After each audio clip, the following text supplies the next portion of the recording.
Well, well, well, beautiful people, best damn nation. It is Wednesday, and you know what time it is. It is the best damn wrestling podcast. I am your humble host, Brian Renegade, and with me, I have the best damn crew. First of all, I have the chef of all chefs. We call him Senor Fuego. He is the one and only chef. Showtime was happening. I'm good. How you guys doing today? Oh man, blessed and highly favored, my brother, as we always say, man. It's good to have you on, chef.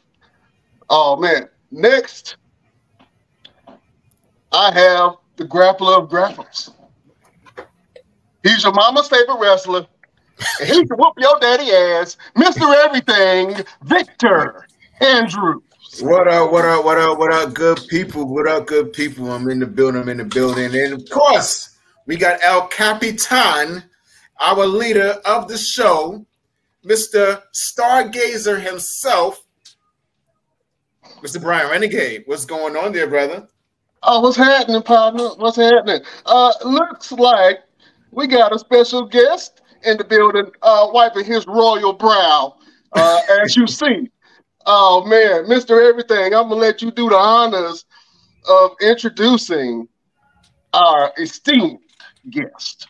Yes, ladies and gentlemen, there is not enough words in the dictionary, the thesaurus, or the encyclopedia to be able to tell you everything about this man. Like this man, listen, he taught Abraham Lincoln how to wrestle.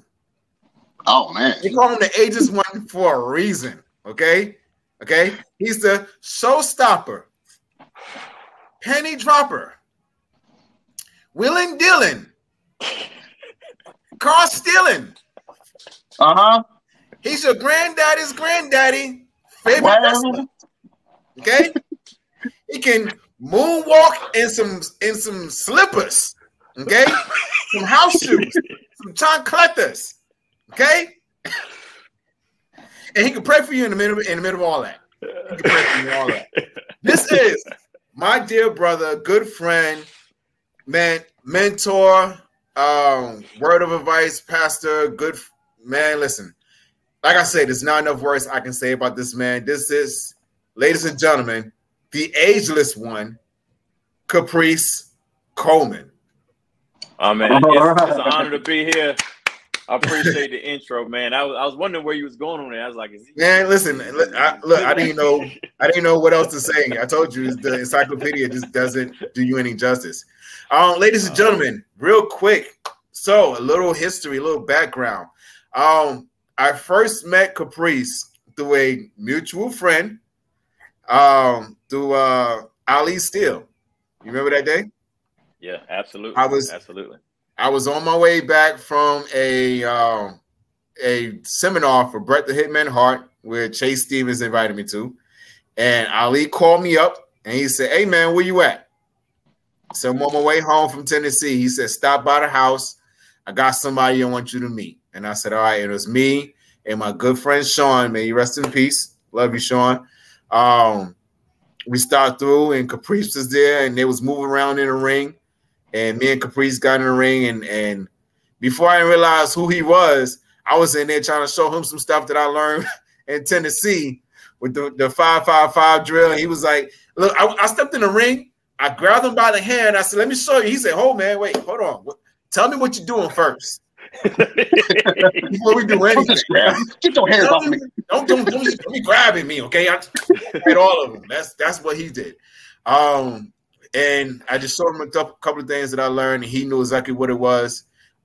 We got to move around in the ring, do a little bit of training, and I learned some stuff from work, the little mini match, and sat there and chopped it up. And we've been, man, I've been to brother's house. I've cut his hair. I've cut his son's hair. Hung out with his family, and anytime I needed advice on anything, I was being able to call Caprice. I've been doing some stuff that I didn't know Caprice was watching, and I would get a message from him like, "Hey man, good job." I'm like, "What I do?" What happened? But yeah, let's get to it, ladies and gentlemen. Best Damn Wrestling Podcast. Yeah, because y'all making my head too big. Oh man. Go ahead, Caprice.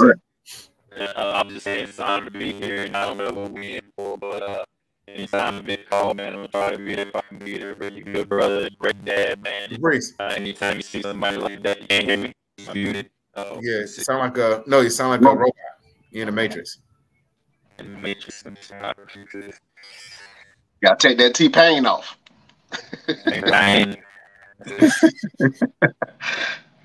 I'm on the Wi-Fi. I just leave the meeting mess something to I was do old school and that's this.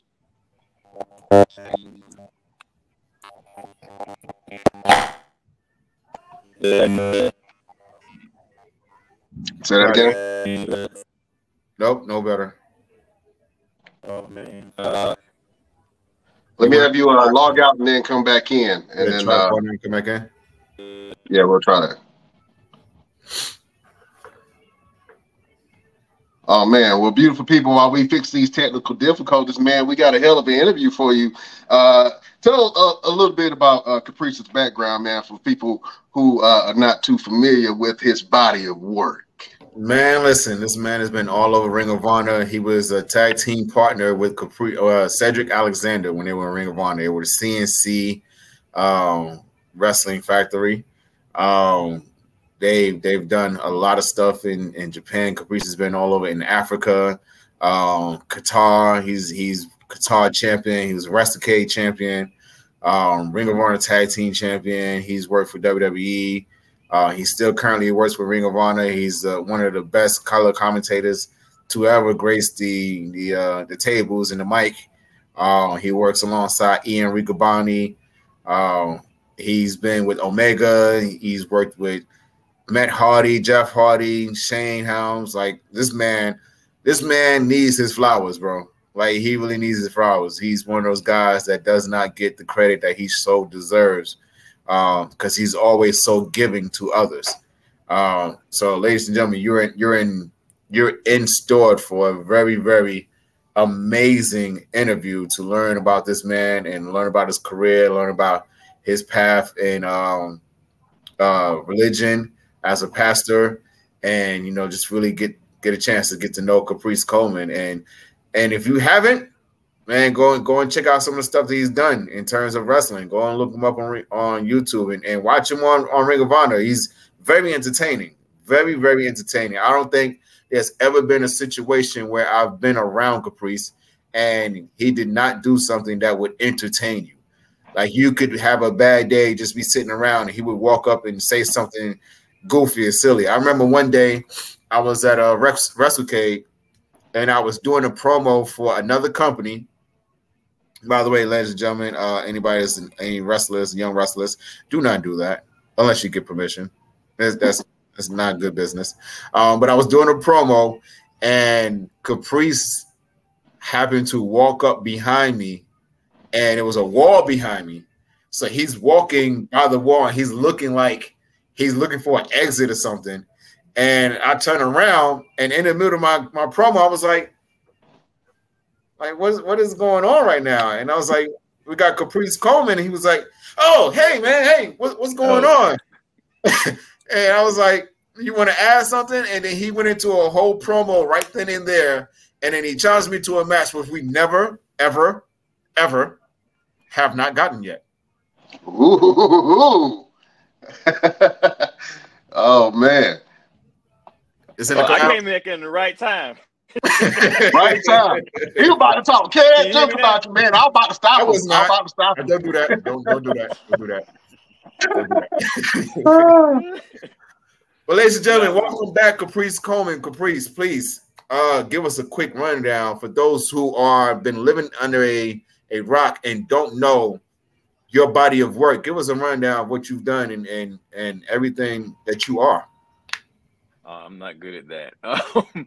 I can say I've been part of the sport for the greater part of 25 years. Started out as a referee, trained under Matt and Jeff Hardy. Started with their promotion, New Frontier Wrestling Alliance, turned into Omega. By the time it got to Omega, I went from referee into wrestling, and been wrestling with them until they got signed. Ended up going to NWA Wildside for some years. I got a lot of WWE work through that, TNA work, TNT and TNA and all, whatever their name were at the times. And then after that, had some Ring of Honor work, and then I went overseas for a while. Did some contract work for the military, and while I was overseas in Kuwait, did wrestling over there, and still connected with them. Came back to the States in 2009. Went back to NWA Wildside, which was NWA Anarchy, I think, at the time.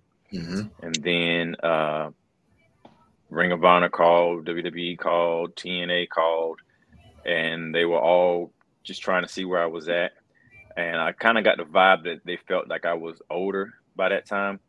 I was always really hot on the indies over there in the magazines of next best thing type deal, but never got a contract. And Ring of Honor called me and they said they're getting ready to get bought out.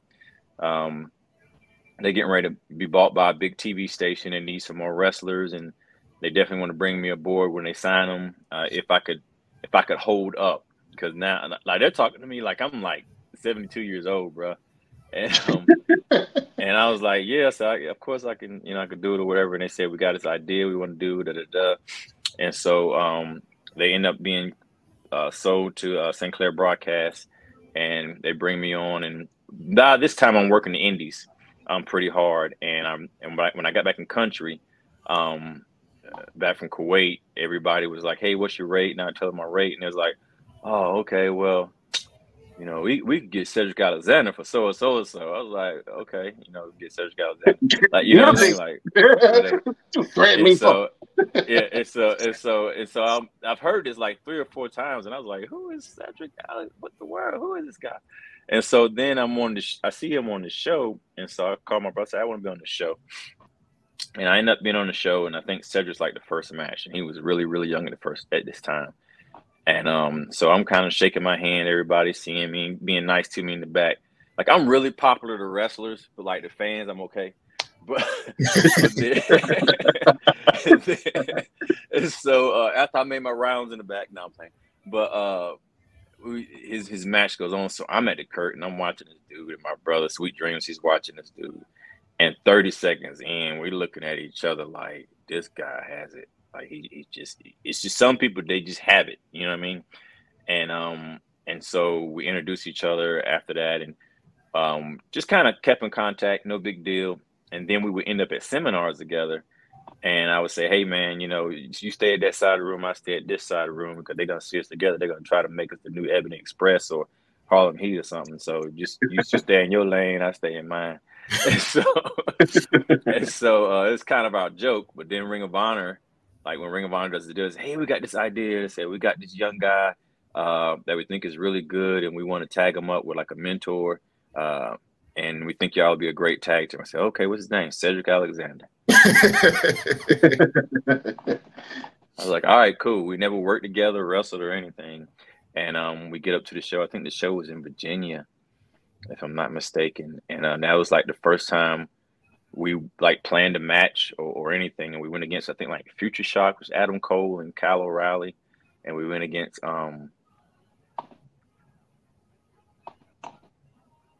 I can't think of their names now, but they're a pair of brothers, and they had like their gimmick was like their mama's boys. One of them wrestles right now. He's in WWE now. Was it Julio De Niro? No. One brother's like a mayor, and the other one's in WWE. He does like a teacher gimmick.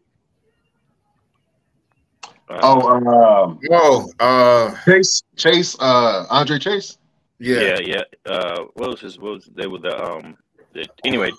Dang, I'm having a brain fart, but they were tremendous guys, great wrestlers or whatever. But we wrestled them like that was our first match, and the first night we had 2 matches, and they loved us, and like we didn't have a name or anything, and we were kind of in the ring like, like this is good. Like, you know what I mean? And so we got signed and been at Ring of Honor ever since. And we had a tag team run. He of course went off and went to WWE and all, proud of him and all. But I just stayed with Ring of Honor, and Ring of Honor just never lied to me. Then the pandemic happened. Ring of Honor got ran out of business after the pandemic. They paid us through the pandemic. I don't even know if I'm telling the side of the story you want to hear. That's why I'm like, I'm not good at this. Tell me what you've done. No, man, keep going. Keep going. And so, and then everybody's contracts are running out or whatever. And then we did the final battle, and just knowing that we were told that it'll pick back up in like April or whatever, but it was kind of like we were taking a hiatus. And then at the end of April, I'm turning on TV, and my new boss is Tony Khan, and we didn't know it. You know, it was kind of like it was kind of like me watching TV. I'm finding out then we didn't know if he was gonna use Ring of Honor for the video archives, or if he was gonna just take a couple of guys and just kind of be done with it, or what. But by the grace of God, man, he took it and he has his heart into it, where he's really trying to like do something with it. And I was part of the first 10 people to be called back, and I've been there since. So I work for Ring of Honor under AEW now, and I just keep in touch with people, man, and I just try to show love, bro, because I've been on all aspects of wrestling, from refereeing to wrestling to managing to producing to talk show host to commentating, and that's kind of where I'm at now. So I'm literally like, they call me the Swiss Army knife of pro wrestling. Mr. Versatility. I'm not Mr. Everything. That's Mr. Everything right there. But yeah, that's just kind of been my thing, man. And God, I've just in my career, I've always said yes to opportunities, and it's blessed me to where I'm able to do a lot of things in the same sport. Gotcha. Tell us a little bit about your transition from being a referee to a wrestler. Like what went through your mind when that opportunity was approached to you? Like, hey, would you like to actually wrestle rather than referee? Word up, bro, for real. It was like that, because it was like I was in practice one day, and like I said, we all, Matt and Jeff, and we all practiced in what's his name? Cameron Grimes' yard. His dad's yard. He had the ring in his yard, and so that's where we trained at. And then when I first came, I came as a wrestler. I wanted to wrestle, but I was very small, and they had Shannon Moore, and Shannon Moore was their like underdog, and it was like, well, we can't have like two underdogs, at the same time or whatever. And so when they initially brought me in, it was like, well, you just referee. But then, like I said, I was with them for I don't know how long. I don't want to say a certain amount of time and be wrong, but I was just there at one practice, and Matt was like, hey, I think you're ready. And like when he said that, it was, I don't know what I did, but I want to say I was like, ready for what? Like, you know what I mean? Like, what am I ready for? And he was like, hey, we got this show coming up in Southern Pines. And because I was like, bro, when I was in wrestling, I didn't care what I was doing. When I was refereeing, I was inviting people to the shows to watch me referee. Like, I didn't care. Like, I was part of the show. You know what I'm saying? And so that was kind of my thing. And I had an entrance and everything. I had a theme music for refereeing, bro. Like, I would come down the aisles and jump over the ropes, all that stuff. And I'm serious. And so then when I actually got to wrestle or whatever, I thought that was it's a big deal. It was a big deal for me.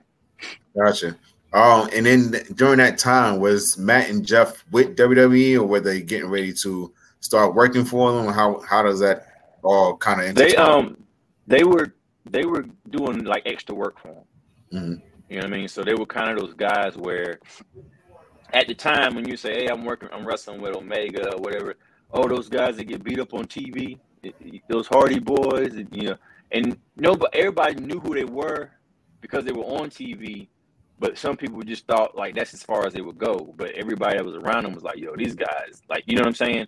Or it. And so slowly but surely, people started really like falling in love with them because they were always who they are now. They always felt they were that way. You know what I'm saying? And so they would go places, and they were in character, and Jeff was always wearing the stuff. You know, everywhere they go, they just got attention. You know what I mean? And so, and I think that's a big thing that got them signed as well, is because not only could they wrestle, but they stood out. They stood out everywhere they went. They had the muscles, they had the look, they had the wear, the confidence, and all. And so, yeah, it was kind of like, you know, hindsight. It's like I'm looking at these guys like, yo, like, this is it. But I'm thinking Omega's it. You see what I'm saying? I'm thinking like Omega's going to be the next, like one day we're going to be competing with WCW, or you see what I'm saying? Something like that. But then they got picked up, and when they got picked up, Omega was done, but Shannon wasn't signed or anything. So that's when Shannon and Christian York and Shane Helms went to NWA Wildside, and that's when they wanted me to come, and I was supposed to come up there like one time with them, and the week before I was supposed to go, I broke my ankle. And when I broke my ankle, I was on the shelf for, I don't know, two months or something like that. And during the time that I was off, they started going to Tennessee, like Burt Prentice, Memphis, Tennessee wrestling, and they ended up going to WCW. They were gone, and then I ended up going to NWA Wildside there with another carload with Laz and another trainee. His name was Will Powers and Chemo, and this other guys just kind of trickled in type thing. Oh man, let me ask you a question real quick. Do you remember when you fell in love with wrestling? Yeah, man, I was probably 3 years old, bro, and I turned on the TV and I saw Dusty Rhodes, and I didn't know what pro wrestling was. I was just young, and I just saw him shooting a promo. I want to say it was talking about the devil in the boot or something. I just seen him, you know, talking, and he sounded like somebody I'm related to the way he was talking. And I was just kind of hooked on it, you know, and was young, and I didn't know they was pro wrestling. I think I was more hooked on, you know, when they was on the microphone talking, you know, doing the interviews or whatever like that. And then I started seeing the wrestling. To me, that was just the coolest thing ever. And growing all the way up 6, 7, 8 years old, I was probably 6 years old before I realized, oh, this comes on at certain times of the day, and you know what I'm saying, this and that, because I would just happen to catch it sometimes. You know what I'm saying?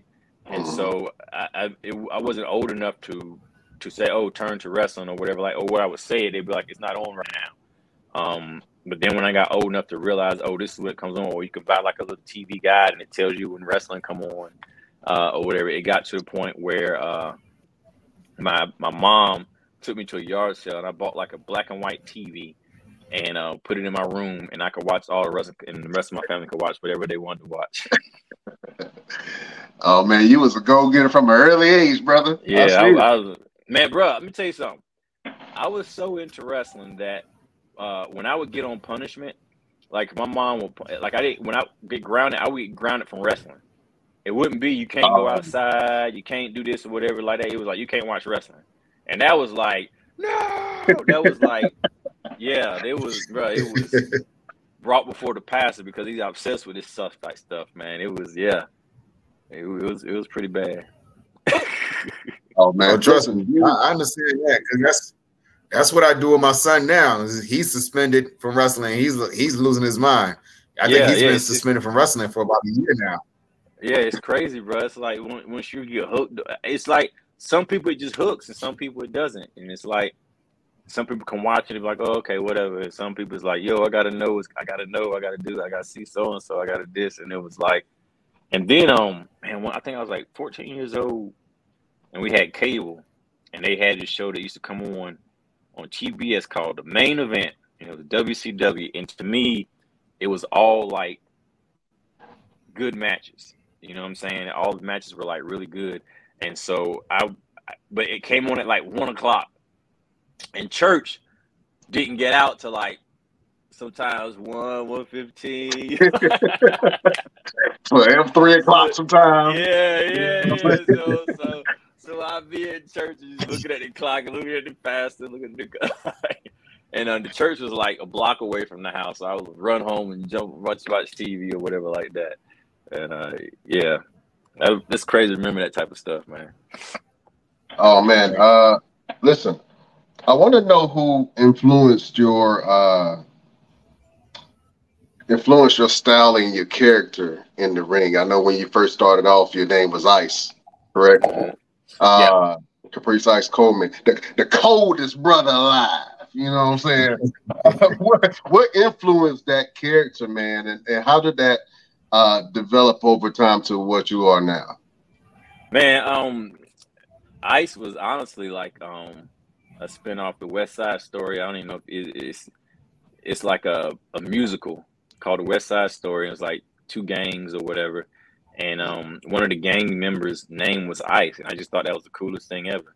And then Mortal Kombat was out, you know, with Sub Zero and Scorpio and all that. And there was a wrestler in Omega called Sub Zero, Marty Garner. And so I was like, well, I can't be, I'm just Ice, you know, I'll be Ice or whatever. And like, I was calling myself Ice before I was wrestling. You know, I was like, well, I'm Ice. You know, it just kind of stuck. And then I think they let me have it for a while just because I believed in it so much. And then it went from Ice, the coldest brother alive, to like the notorious ICE. It was like I can't excel, yeah. And just this stuff to build on that. And then wrestling started changing to like more like people using their names and stuff. And so it went from that to Caprice Ice Coleman, and then like just Caprice Coleman. And then after that, you know, it was mostly just Caprice Coleman and whatever moniker would be attached to it at that time. Oh man, that's awesome. You talked about growing up in the church, man. And you know, I think for me, I grew up in the church as well. Was that a difficult? Matter of fact, when did you get called to your ministry? And can you explain a little bit about what your ministry is now and how it plays a role in what you do? I want to say I got called to preach when I was like 14 years old. I was raised in the church and all, and around 14, I just started having like these dreams that I was preaching and that I was supposed to preach, and then I had this one dream that this guy was like crossing the street, and everybody was like, "Hey, you're gonna get hit by a car, you know, stop, whatever." And he's kind of looking at them like, "What?" You know, you can tell he's getting ready to cross the street, and he was like, "People were like, he gonna stop, you're gonna get hit by a car," and he couldn't understand what they were saying. I was like, "Hey, stop, you're gonna get hit by a car." He was like, "Oh, thanks, man." It was like he understood out of everybody, he understood me, Mm. and they told me that like the interpretation of that is that, you know, not only was I going to preach, but I would have a message that anybody could understand. Mhm. And that's kind of been my ministry. And growing up in church and all, with mostly like I've done like youth pastor type stuff, and then I had contemporary service where I actually pastored a service for years. And then went overseas, worked under a pastor there, came back and to my home church and was like associate pastor for years. Then we moved to Charlotte, and I started working at the church here in the music department, and then of course ministry there, and then recently, like after the pandemic, you know, a lot of churches kind of stopped having church or whatever like that, and there was a church up the road that didn't have a pastor, and I talked to my pastor about it, and I was like, I just want to help them out so I would just be there. I wouldn't preach every Sunday. I would just be there, just kind of to be a constant. You know what I mean?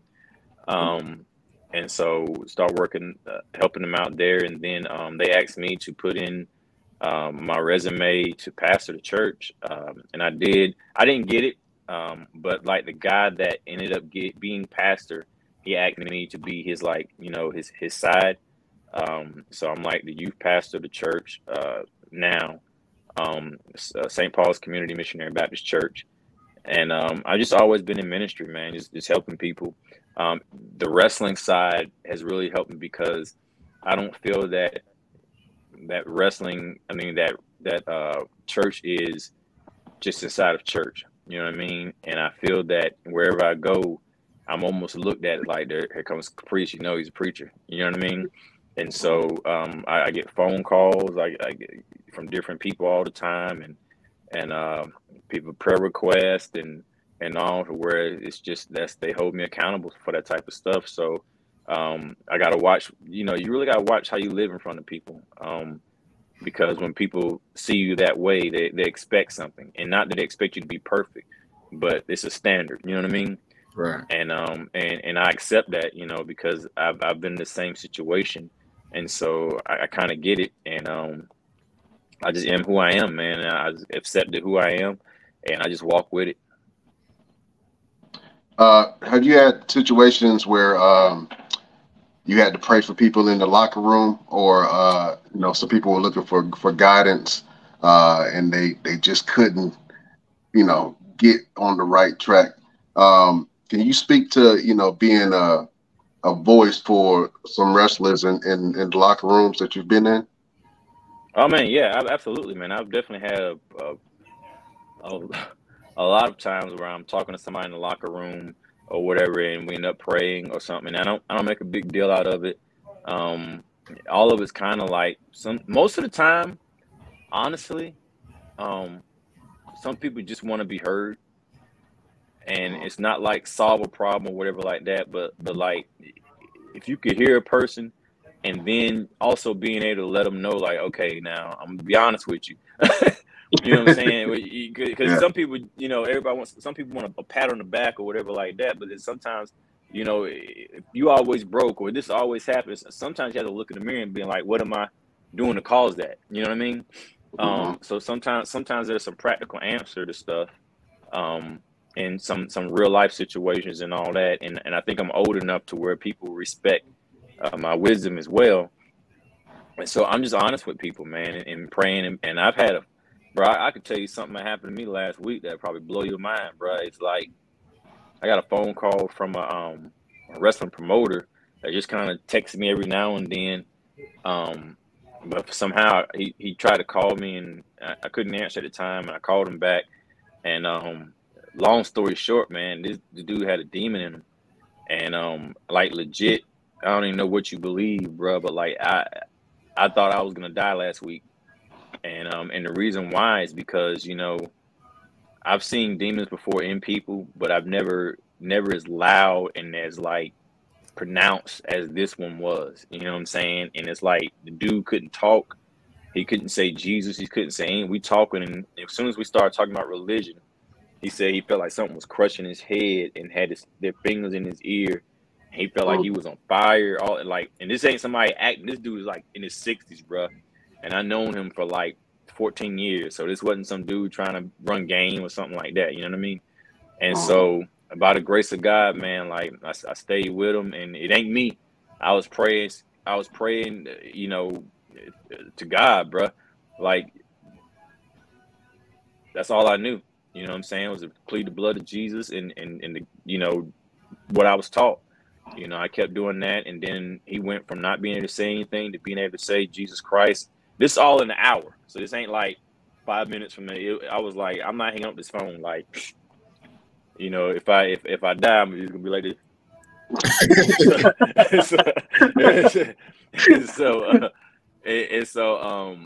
But then like we got to a point where he could talk a little bit, and I told him, is anybody home? And he was like, his wife is home. And maybe 5 minutes later, you could hear his wife, and thank God his wife was a believer.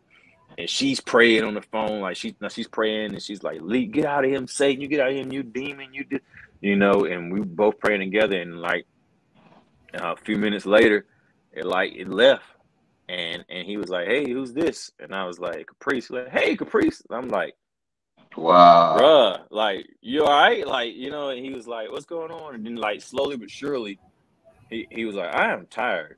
You know what I'm saying? And he was like kind of recalling stuff. And his wife was like kind of freaking out. And I asked his wife, I said, "What happened?" She was like, "Well, she was asleep. And next thing she know, he came to the bedroom door and just fell." And he was like convulsing or whatever. And she was explaining like his eyes and all that stuff. And she heard me praying. So she started praying. And like the Bible says, with 2 or 3 are gathered, And after that, man, we talked some more. And I was able to lead him to Christ. And he definitely, said the name of Jesus Christ and accepted Jesus Christ as personal savior, and all. And was talking about the steps to do from then. And the next day I called him. Like I didn't mess with him no more, but like later on that night, he sent me like, "Hey, just let you know, I love you. I really appreciate you staying with me," or whatever like that. He said, "I'm going to bed." So, all right. And the next day, that afternoon, sometime he called me and I was like, "Are you okay?"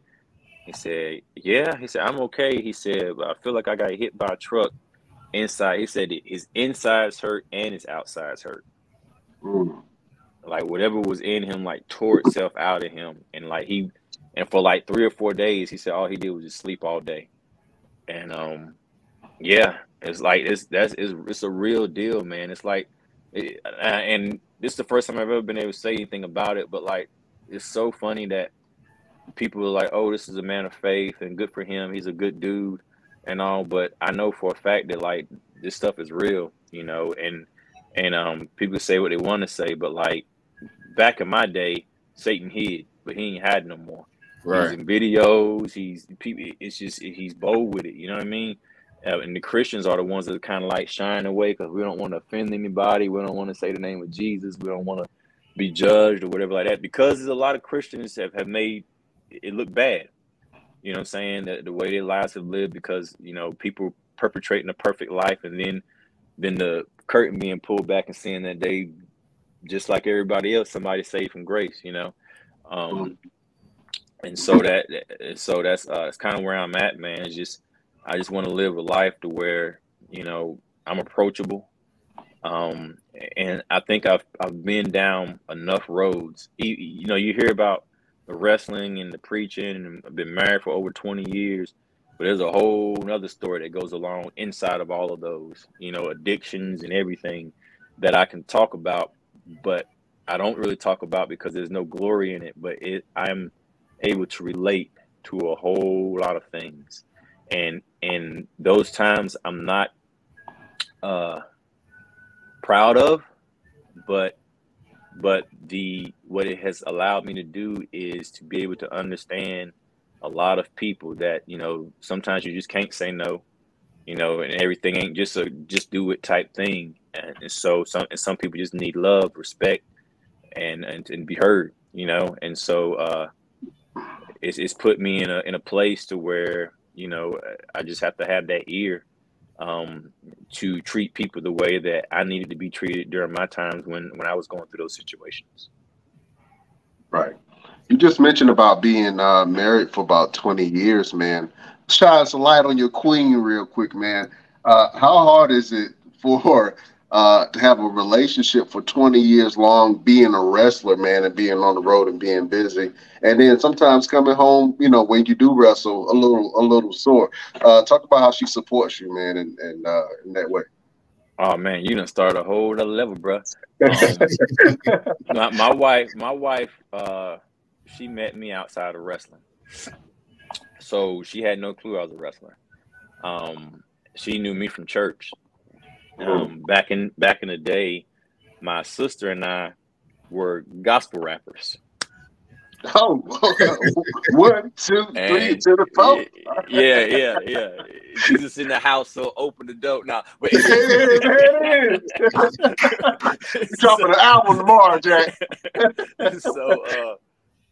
So one of the churches that my sister and I went and did gospel raps at, she was part of the choir, and I saw her, and like, she's beautiful, and but it was kind of like one of those out of your league beautiful type things.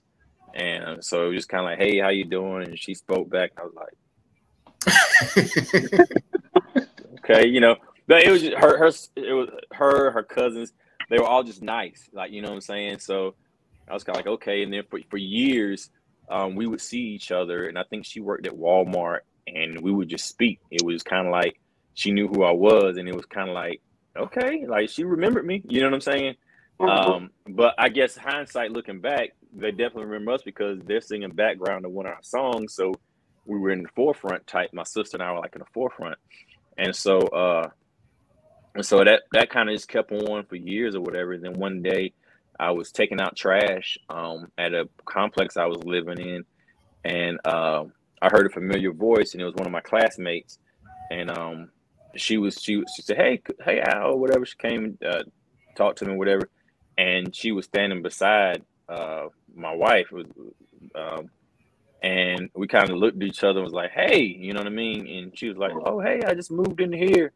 And it was like, "Word, cool, So now she's like my neighbor.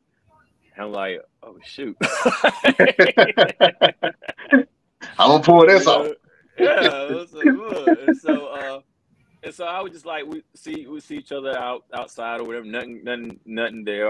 Man, I ain't no Riz, bro. I was just like, I would say something, hey, how you doing? Nice days and corny stuff. And then she had internet and I didn't, so I would like find this people like, oh man, I think I got an email coming in, or you know what I'm saying? Can I check my email or whatever like that? So we would talk a little bit or whatever. Then I would invite her to church, and but we were just friends. And this went on for a while, and it got to the point to where everybody in my family and her family was like, y'all go together, but we were like, oh, we're just friends, like, you know what I'm saying? And so one day I was like, hey, I said, I just let her know I really like her, whatever. And I said, why don't we make this a thing? And she was like, I thought we were already doing this. Like, she was like, I'm not seeing them. And I'm like, what? I ain't even know. When was you gonna tell me? Because here's the deal. Like, a lot of people were doing that. We friends, or we talking, or we you know what I mean. Everybody had different things they called or whatever like that, and we weren't doing. We never kissed. We never did anything. We would just go hang out. We would go places or whatever like that. So it was just like, she's my friend, So we were neighbors, and so it was kind of like nothing was going on, like on that level. You know what I'm saying? Right. And so the fact that she and I was going through a time to where, that was an issue too. And so with me being around somebody like that I knew I was attracted to, and her just kind of being cool and nobody trying anybody, so I'm thinking like, really, she sees me as a friend, like, you know what I'm saying? And but then like we start going together and all, and we waited until we got married for each other, you know what I'm saying? And then I don't know, she's just been like, it's kind of like that. If I was in the basket weaving, she'd be my number one supporter.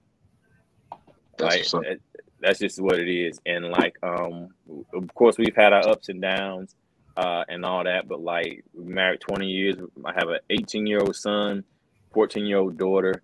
With wrestling, it's always for most of our marriage, wrestling was just a hobby that paid well. You know what I mean? And well, it didn't really start paying well until I got signed at Ring of Honor, like 2011. So before then, it was just, okay, I have 2 or 3 jobs and I wrestle. And it was kind of like, one day he's going to grow out of this thing. You know what I'm saying? And then when every time I was thinking, okay, well, all right, I'm about done. Like, you know what I'm saying? Something would happen where I would get, elevated or start making more money and getting phone places and getting, it would just boom, boom, boom, boom, and then it got to a point to where it became like enough of an income that I had to claim it on my taxes and, you know what I'm saying? Stuff like that, to where it started being a serious part of the income. And, and so she was supportive, man. She was just like, if I needed to be somewhere or whatever like that, there was a time, the first time I knew she had my back was, we were supposed to go somewhere for church or something. And I said, well, I can't go that date because I'm so-and-so, so-and-so. And she said, well, I thought you was so-and-so, so-and-so, wrestling for so-and-so. And I was like, no, I'm wrestling for stuff. Like, you know what I mean? I'm like, how do you know? You know what I'm saying? But she would make notes of where I was supposed to be wrestling at. And it was the first time I ever been double booked for something. But I didn't realize it until she pointed it out to me. You know what I'm saying? And I was like, how did you do that? And she was like, I have it on my cell phone. I was like, what? And she had, of course, so this should tell you how long ago this was, okay? So she flips open her phone and she's like, see, you get and so I was like, oh, that's cool. So I started keeping up with my dates or whatever like that, and it's just little stuff like that, man. And then like by the grace of God, I've never I have a manufacturing engineering degree, and then I worked, but I never was able to like follow my career because the career path was always like make a choice. You know what I mean? but I was always able to get a job. You know what I mean? Because of my degree, I can just about get a job anywhere. And so I was always working. So there was never a time where it was like, you know, she's holding me down by paying the bills or whatever, but she was holding me down by really praying for me, bro. Like keeping the faith, like, because there's a story I tell all the time of like, I was washing clothes one time and dark colored clothes, and I was washing during the dark colored clothes. I realized I had dropped a white sock in there. You know what I'm saying? I was like, oh crap, it was a white sock, whatever. So when I wash the clothes, when they finished washing, I put them in the dryer and I saw the white sock. I was like, well, I got to dry it, you know? So I dried it or whatever like that. And I said, whenever I wash white clothes, I'll just put the sock back with it. And dried the clothes or whatever. And then put the clothes on top of the dryer. I was like, where's that white sock at? And I set that white sock on top of the dark colored clothes. And I was like, it's a white sock. You know what I'm saying? So I said, whenever I get the other socks, I'll just, you know, put it together or whatever. So I'm washing the white clothes or whatever. And so they come out the dryer. And I had already put the dark colored clothes up. I could wash clothes and fold them. Pretty good at that. And so skills. Wait. Before you continue on, can you get all the clothes out the dryer and not drop one piece?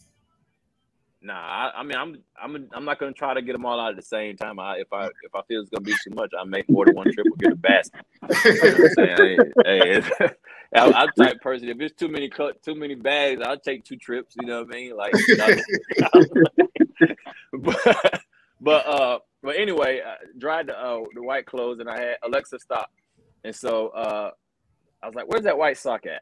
And so I went and got the white sock was laying over the washing machine, and I got it, and I got the sock that matched with it. And when I put the white sock with the white socks, they were 2 totally different colors.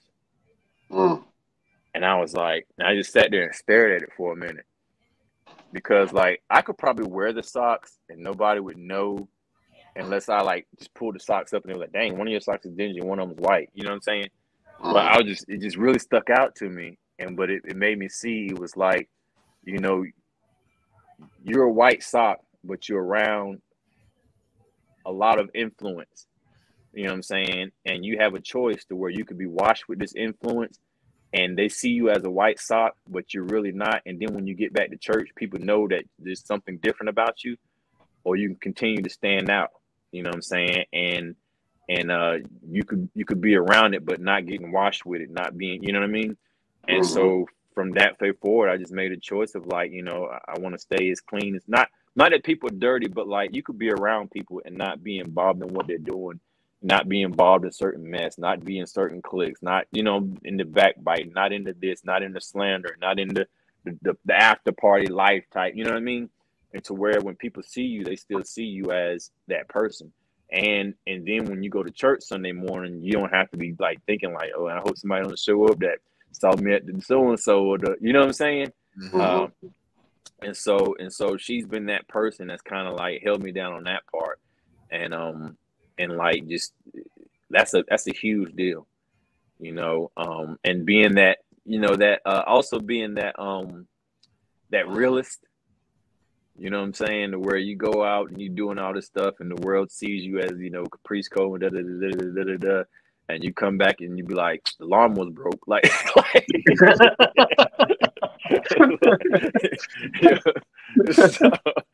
so yeah, it's you know, it's that type of relationship, man. And so I thank God for, in 20 years, man, she has, you know, it's a blessing for me to be with her, because she has put up with a lot. Because if you're married to an entertainer, that's a lot of inconsistencies and a lot of wondering what's the next contract going to be like. Are you going to get signed? Are you over the edge? Is there more you can do? Do I need to give this up? Do I need, you know what I'm saying? Are you getting paid for that? Yeah, I can't pay. Yeah, exactly. Yeah.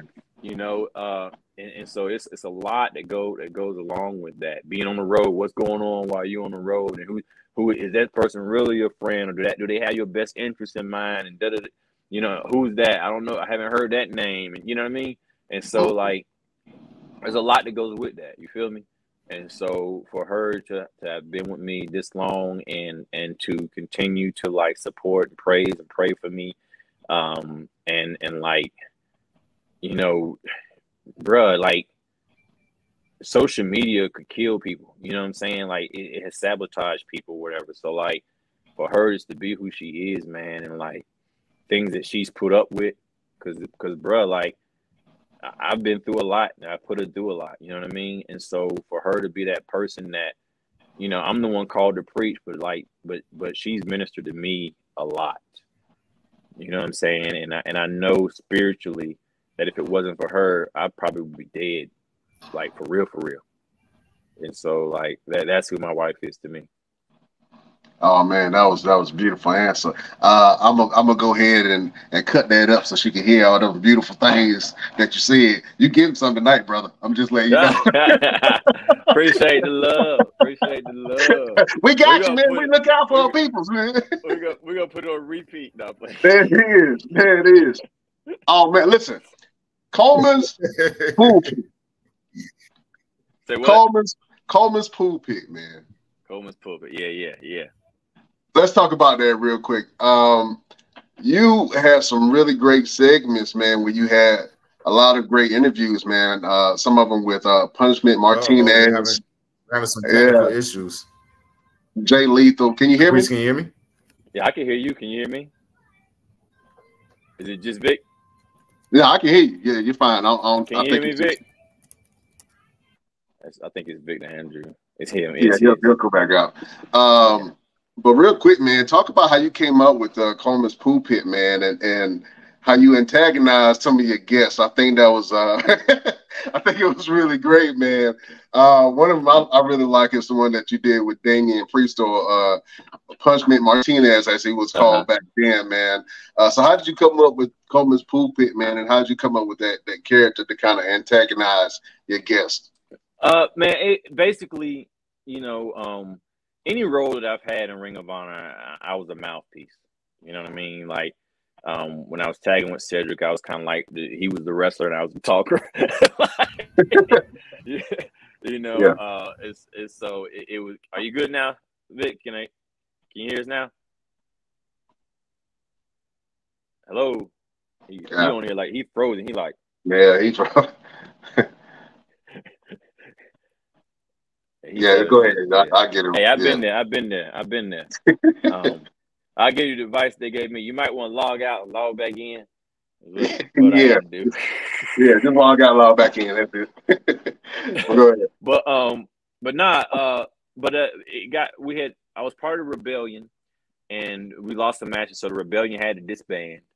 And when the Rebellion disbanded, it was kind of like Ring of Honor had ideas for what they wanted each member to do.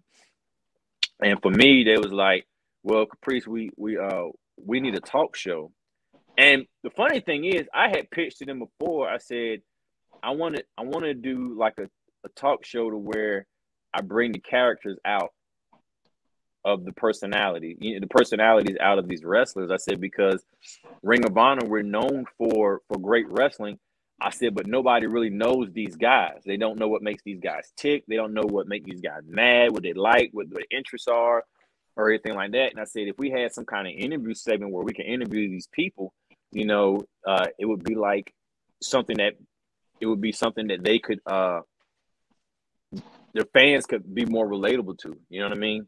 And so they was like, oh, okay, sounds good or whatever. And it's kind of left it on. But then they came to me and was like, hey, we got this idea. We want you to do a talk show where you interview people and whatever. I was like, great idea. It'd be great. You know, and so they said just find out a name for it, and kind of went back and forth with some names. And then I was thinking Piper's Pit, because I'm a huge Piper's Pit fan. And I was like, Coleman's Pulpit, you know, and so they jumped on it. He's moving. Are you on, Vic?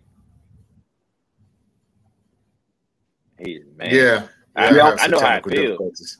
It's all good, bro. It's all good. We were just talking about you, but anyway. So then,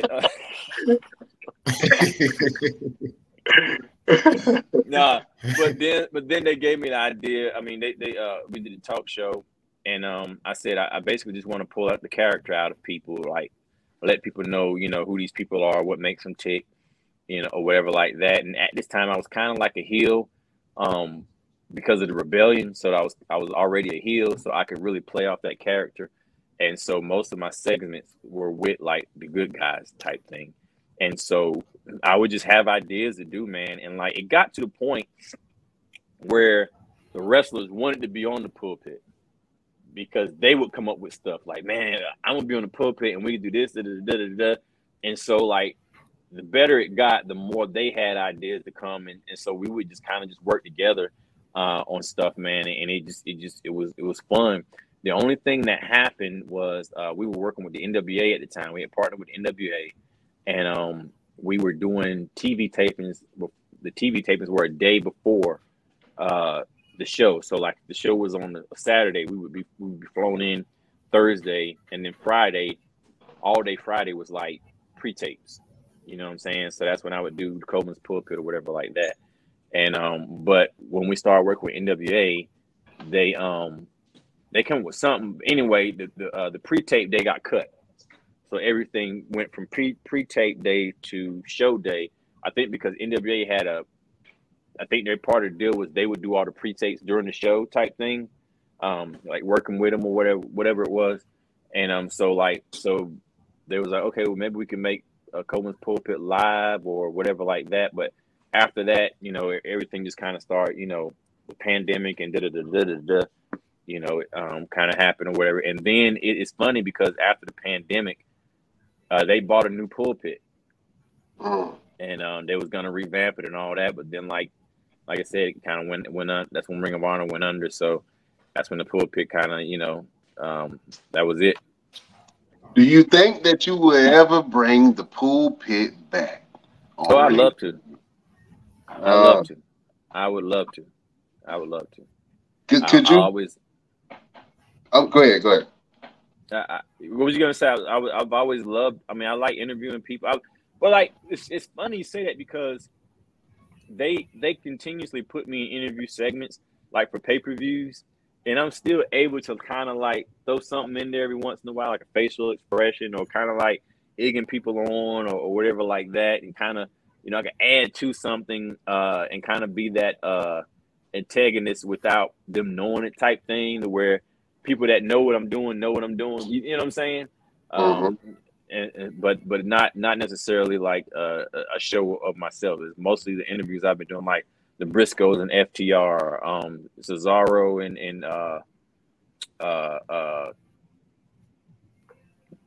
dang, I can't think of no names today. But it sucks, man. But yeah, Kingston.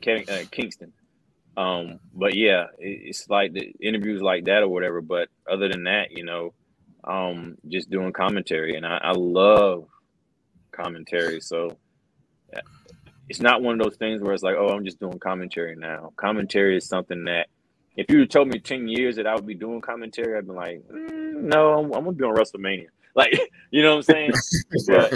but like the way that it's worked out, it's a blessing because like I have a job that I'm still relevant.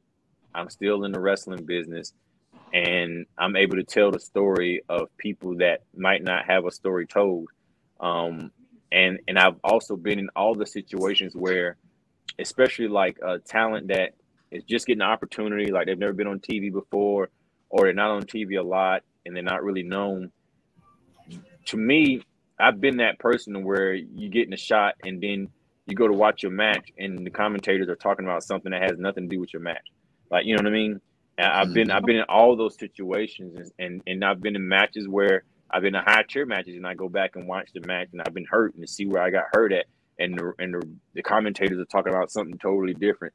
And so it's always just kind of been like a itch of mine of like, you know, why are these guys talking about stuff other than the match? You know, we got our lives on the line.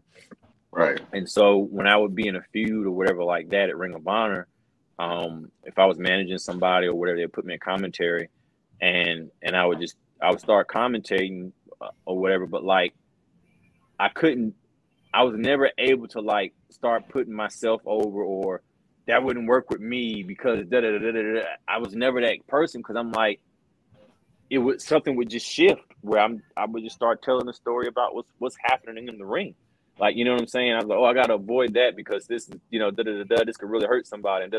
And I remember the first time I did it and I came to the back and the producer was looking at me and he was like, you're really good at this. And I was like, thanks. He was like, no. He was like, you're really good at this. And I just thought he was just being nice. And then Kevin Kelly came into the back as Kevin Kelly was there. And he was like, we think you're a natural at this and you want to give it a try. And I was like, heck yeah. Like, yeah, I tried, you know. And so there were times where I would come in and wrestle and then I would commentate or I would do both, you know. And so I would bring a suit and I'd bring my gear and I'd just do whatever I was doing that night. And then eventually, you know, I didn't have to bring my wrestling gear anymore unless I was in some type of feud or something. I think I lost the host now. Vic. Yeah, I'm still here. So, okay. Yeah, I love that. So, look, I want to have you, I'm going to put you on the spot real quick. You know what I'm saying? We usually have a segment called Mr. Everything Interviews Everybody. But what I would like for you to do is just do a small taste of a Coleman's pulpit. And your guest is Mr. Everything, Victor Andrews. You guys got a big match coming up. So I want to see how you can do. Oh, wow. Coleman's pulpit with your boy, Mr. Everything, Victor Andrews. All right. You ain't dusty. You still got a champ. Heaven high. It's Coleman's Pulpit. I'm your host, Caprice Coleman, the most versatile man in this sport today. And like we like to do is I like to find out the truth because the truth will make you free. Today, we have a guest for you that thinks he is everything, but we'll find out if he's anything today. Our guest today is Victor Andrews. Victor Andrews, nice to have you today on the pulpit. How are you doing? Man, I'm doing great. I'm on the pulpit with Caprice Coleman. I'm ready to make some names and take some babies. Take some names and make some babies. One of those things is going to happen. And sometime tonight, one of them things is going to happen. So what you got going on today, Mr. Caprice Coleman? Well, I had a couple of questions for you. And with your last statement, what we will leave alone is child support. So your wrestling career lately, you've been getting a lot of insight and you've been making a lot of challenges. I've actually got a call from a promoter that asked me if I could wrestle you. I said I would be honored to wrestle you at a show because this is something that we have always talked about but has never been walked out. And I want to know from you, was this your idea or was it the promoter's idea? It was the promoter's idea. He came to me and he said, listen, man, I want to give you the best competition there is out there. And there is one that is close to us. The name is Caprice Coleman. Do you know him? I said, I absolutely do. Last time I talked to the brother, I asked him for a match and he told me he got to get in shape first. I didn't understand that, but I went with it. So, yeah, he told me he was going to get you and he said he was unavailable. So, what it look like, what it be like, when we going to do this, brother? Well, you know, it's I kind of want to do it. My question would be though. No? Did I lose you? Yeah, we can hear you. We can hear you. You kind of digital though. You look like an avatar. What you really look like is somebody on Minecraft. Is what you look like one of the Minecraft dudes. Okay, are you with me? I know that's frustrating, but yeah, anyway, well, we got to find out what kind of match we're going to have because if I'm hindsighting looking back, there was a time where, you know, my son, he's 18 now, and he used to come to all the shows, and he was kind of like my he was my intro guy. He would get in the ring and he would say, coming down the aisle, weighing in at 213 pounds from Charlotte, North Carolina, he is more than a conqueror, because I was more than a conqueror at the time. I remember that type of stuff. Caprice Coleman. And he would come out, and it was kind of a big thing. He's 18 now. And now I see that you got a little Rome doing the same stuff that my son was doing. So I want to know, do I need to bring my son or do I need to bring a little kid with me when we come to wrestle? Hey, man, listen. We are a tag team. We are a dynasty. We are a father and son. We're not following what Caprice and Chase did. We're elevating what you attempted to do. Because see, what you guys did was you had Chase introduce you. See, Rome walks out and he's like the motivator, the innovator, the creator, the spectator, the one that's going to get the crowd moving and everybody grooving. He's the one that's going to make sure that Mr. Everything walks out with the win and my opponents lose every single time. So really, you got a kid that distracted people. Yeah. Absolutely. And this kid has a catchphrase that sounds like the show stopping, crowd popping, body rocking, pulse pounding, heart racer, the handsome face, heartbreaking kid is what it sounds like to me. That's exactly what it is. Exactly what it is. Huh? That's what you gave Rome. So you gave Rome a catchphrases too? Yes, all of it. All of it. And his name is not Rome. If you want to say his name, say it loud, say it proud, and say it with conviction, or keep his name out your mouth. His name is Superstar Rome. Superstar Rome. Superstar Rome. Superstar Rome. That's it, right?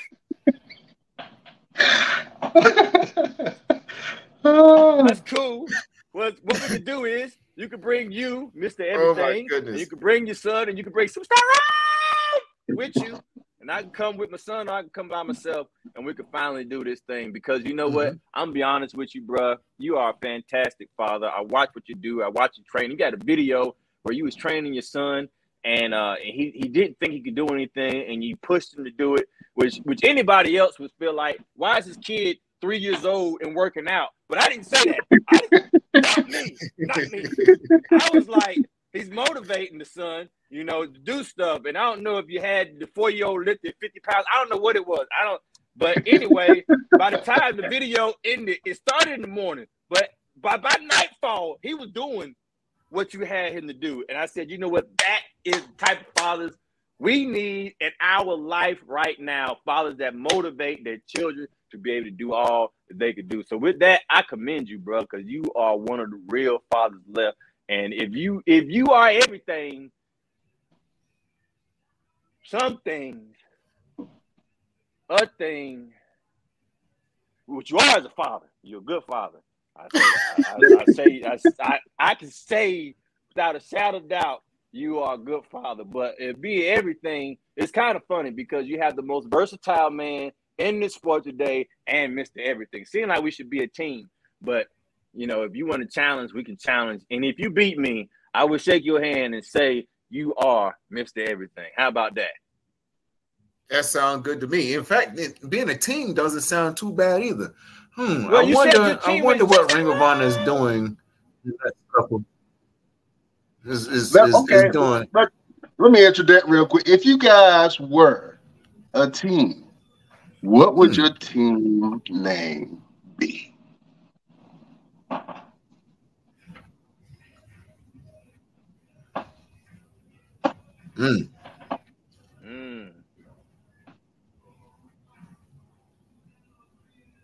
That'd be interesting. Silence fills the room. Yeah, throw some names around. You know who would know the answer to that? What's that?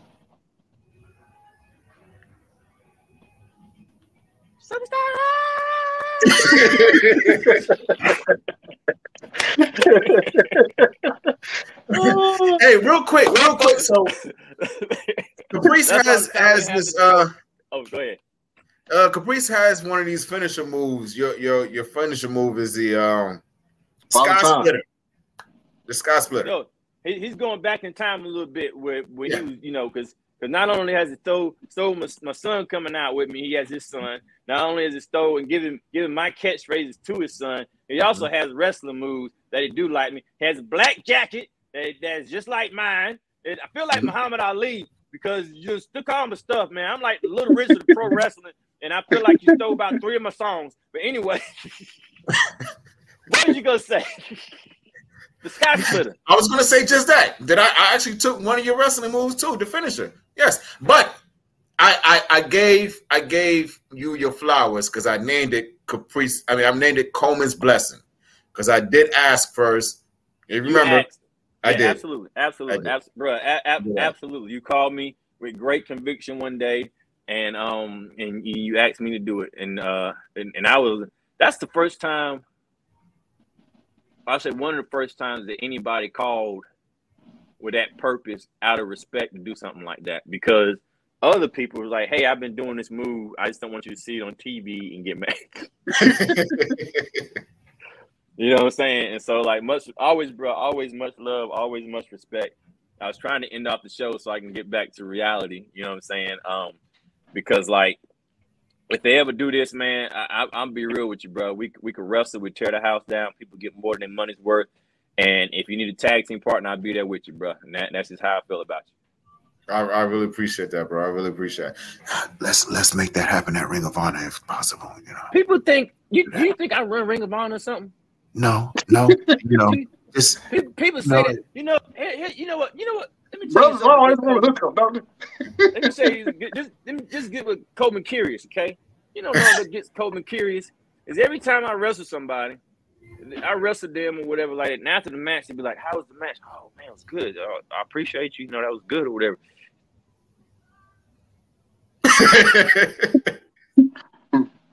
You think you can get me away? I've had people say, you know, I wrestle Caprice Coleman, I should be on Ring of. That's not how it works. You know what I'm saying? Yeah, but you're absolutely right. I do know that you have all the connections, bro. Like, you've been in, I see you on WWE, I see you like everywhere. You know what I'm saying? If you need some contacts or whatever, like, we'll be in Greensboro this Saturday. If you need tickets to the show, Collision is in Saturday. Is in Greensboro Saturday. If you need tickets to the show, let me know. Let me know how many people you bring, and I got you. Said it. But yeah. Introduce you to some people for real. I appreciate that, bro. I really appreciate that. Well, we're gonna let. I would love to see you guys. I would love to see you guys in the tag team, man, to see you guys whooping some butt. You know what I'm saying? Personally, I like my pastors with a little thug in them. You know what I'm saying? Just they can pray for you and whoop ass at the same time. That's how I like my pastors. That's old school. You know what I'm saying? All the old school pastors used to be pimps and thugs back in the day, and they changed their life around. You know what I'm saying? So, hey, don't if you get back in the ring, to all your opponents, beware, because he will lay hands on you. That's it. Straight up. I'm still thinking in my head, trying to think of a tag team name. Like, first thing came to my head is Everything's Versatile, and I was like, no. So I like that. I like that. Ageless Wonders. Ooh, the Ageless Ones. I like that. All right, yeah. Both of y'all use cocoa butter, so I know. Age. And people always look at us like, man, how you still doing this at your age? Like, you don't even look your age. So, you know, that'll be something. You know, we should have, if there's people watching this show, you tell me what you think if Mr.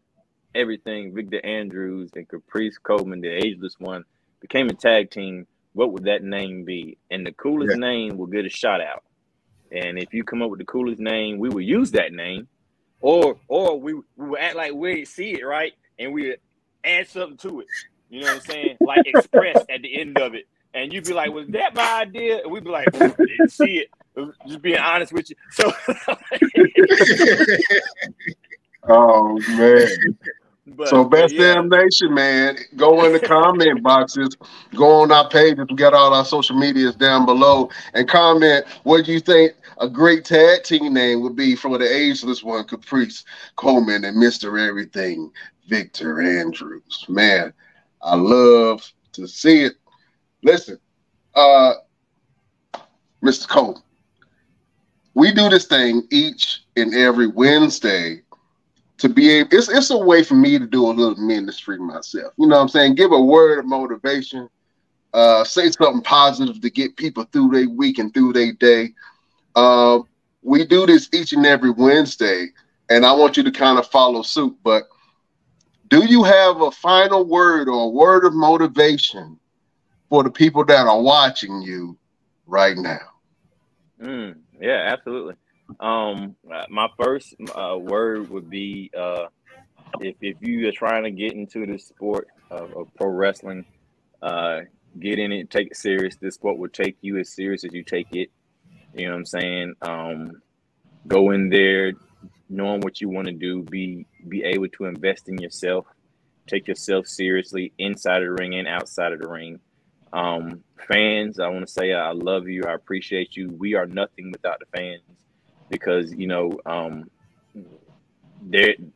people watching this is what gets us where we're at. You know what I mean? And for everybody else, man, and all encompassed, knowing that, you know, we serve a God that hears you wherever you're at, you know, and that he loves you no matter how far you've gone or where you're at. He still loves you. He cares for you. He wants you to come home. He wants to talk to you, you know, and that you are always, as long as you're alive, every day that you have another chance to get closer to God. And nobody's perfect. And you've probably been church hurt before or whatever like that by somebody that's imperfect. But the thing about that is salvation is for everybody. That means salvation for crazy people and for sane people. So if God can save the sane people, he can save the crazy people too. If somebody crazy hurt your feelings, don't blame them. You know, it's just the fact that this is how this thing works, called salvation. But the way that you can get it right is you having a personal relationship yourself and treating people the way that you want to be treated.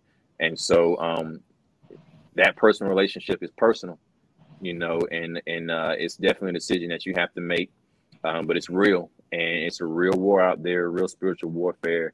And I'm not going to beat you over the head with anything, but if I get a chance to say the name of our Lord and Savior Jesus Christ, that's who I stand for. And that's whose side I'm on. And I thank God that he's on my side as well. And he loves you, and he'd like to hear from you. Oh, man, that was a great word from the ageless one, the fearless, the great Caprice Coleman, man. I can't follow that. Usually I have a good word each and every week, man. I can't follow that. You know? It's just telling the truth, bro. It's just telling the truth, bro. Oh, man. Well, listen, thank you for sharing that beautiful word with us, my friend. You are a member of the Best Damn Nation, man, and you're welcome on the show anytime you want to come on. This is our vibe, man. We like to have fun. We like to have a good time. We talk about wrestling, man, and we try to squeeze a little word of motivation to get people going. So, hey, look, we thank you for joining us on the show. Hey, listen, tell people what you got going on and where can they find you. Right now, it's Ring of Honor is every Saturday. Collision is when we do our recording, and you can watch us on Honor Club every Thursday night at 7. And I still work the indies when I can. I still travel a lot. I'm traveling with wrestling and preaching now. To God be the glory on that. And I'm on Twitter, Caprice Coleman. I'm on Facebook, Caprice Coleman. On Instagram, The Caprice Coleman. I just had my Facebook and Instagram restarted because I got hacked, and so it's funny because I'm real paranoid, bro. Because it's I give people my Instagram now, and they're like, bro, you only got such and such as many followers or whatever, and I'm like, yeah, I had to start over. I had thousands, you know what I'm saying? And so it's that reboot type thing. It's humbling, is what it is. And so but it's still whatever, you know. But I'm on Instagram, I'm on Twitter, I'm on Facebook. I'm on TikTok, you know, but a lot of that stuff, like I said, I mean, I'm just in and out, you know what I mean? I throw something up there, and then I might look at it, but I don't live there. You feel me? But yeah, that's it, man. So on my social media, I put out dates when I'm doing stuff, and that's how we roll. Oh, man. Thank you, sir, for all that information. Mr. Everything, let the beautiful people know what you got going on and where can they find you. Absolutely. So this Friday, I'm going to be in Cleveland, Ohio for a revamping of Control Your Narrative. We have this new product called Exodus. So I'm going to be out there showcasing my abilities with some of those guys that's out there and seeing if I can still be a dominant member of the Control Your Narrative family.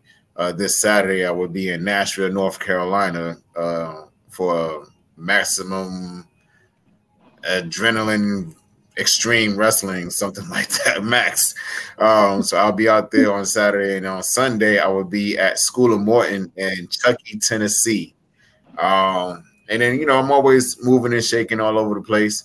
Got a couple of movies coming out. Still getting ready to finish up the mental health movie. So that should be done and out by the middle of September. So, you know, you already know where to find me. Bro, remember that when we was doing that Wakanda movie, the Black Panther? Yes, I do. And I wish we could have finished it. I be telling people they don't even believe me. Yes, I was like, bro, we were doing the Black Panther before the Black Panther came out. Like, nobody believes me. So I show them pictures. Exactly. Like, cute. Like, I gotta find the pictures. Yeah. Well, yeah, we were shooting like for the Black Panther. Sean had that stuff hooked up, man. Like, that joke was cool, man. He was good people, man. Good people. Yeah. Well, maybe you could be on the next movie, man. You know, what kind of forever? I can see you. I can see you being part of the Border Tribe. You know what I'm saying? Wi-Fi! I'll do whatever.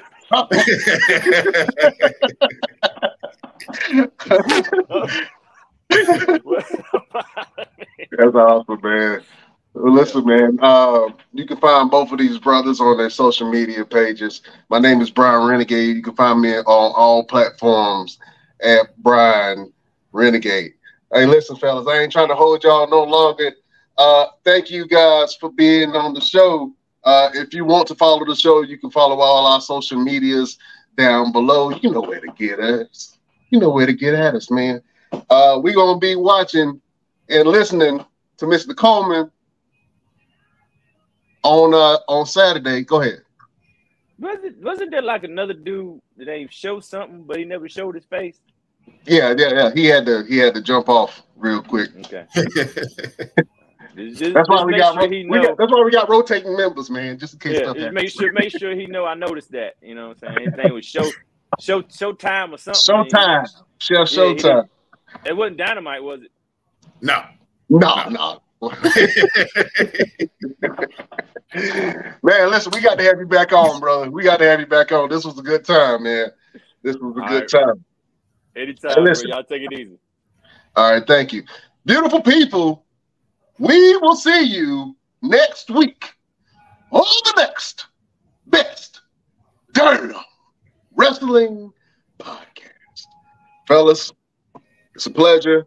Beautiful people, we bid you adieu. Bye-bye, bitch.